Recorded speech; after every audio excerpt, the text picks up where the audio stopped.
This video is part 5 in a 6-part series that explores the transformation, growth, and progress of New Orleans public school system in the aftermath of Hurricane Katrina.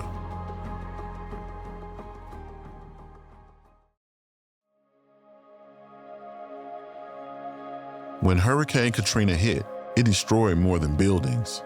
It exposed decades of neglect, facilities crumbling under the weight of underinvestment, injustice, and indifference. Before Katrina, schools were in such disrepair. You have to have an environment where kids can see their own greatness. You couldn't see that before Katrina. And we didn't have the resources to do anything about that. A lot of the buildings were so antiquated and so dilapidated. The majority of public school kids in New Orleans, year after year before Katrina, got a message that you really don't care about us.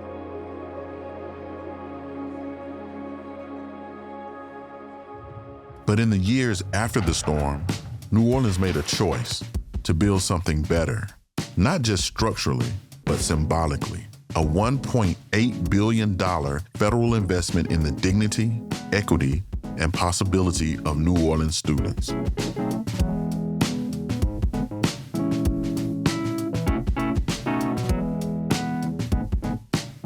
There was no playbook as such. The whole approach was to get people involved. There was a whole lot of community engagement, and it certainly resulted in major change.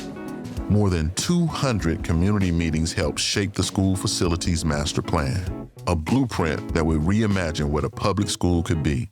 89 campuses built new, renovated, or refurbished, spaces that do more than house learning. They inspire it. They're more like cathedrals of learning. It was incredible to see the difference in the way the kids were feeling because they were so excited to just be there. New Orleans public schools today look like something from a dream. And so I'm proud today that I feel when most kids, if not all kids, walk into public schools in New Orleans, their first thoughts are, folks really care about me. And that's a big change from how I believe kids felt pre-2005.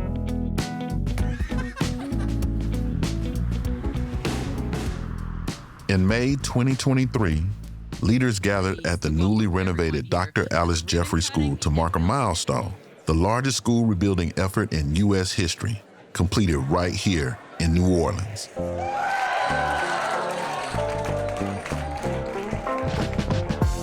No buildings more worthy of quality than those where children live, learn, and play. And these schools aren't just compliant, they're sustainable, beautiful, accessible, and designed to serve the whole child, academically, emotionally, creatively. And now we have these beautiful schools for kids. And 20 years ago, not a hint of what they have today. Something to be proud of, really. And voters stepped up to protect the investment, approving long-term funding for facilities maintenance, so the focus stays where it belongs, on progress, not problems. The buildings now are maintained much better, not just because there's money there, but because the responsibility for that lies at the school. What was built after Katrina isn't just a collection of buildings, it's a foundation, a promise that our kids will never be left behind again. In part 6, we look to the future of New Orleans schools and students and the progress needed over the next 20 years. For more information, visit newschoolsforneworleans.org/Katrina20.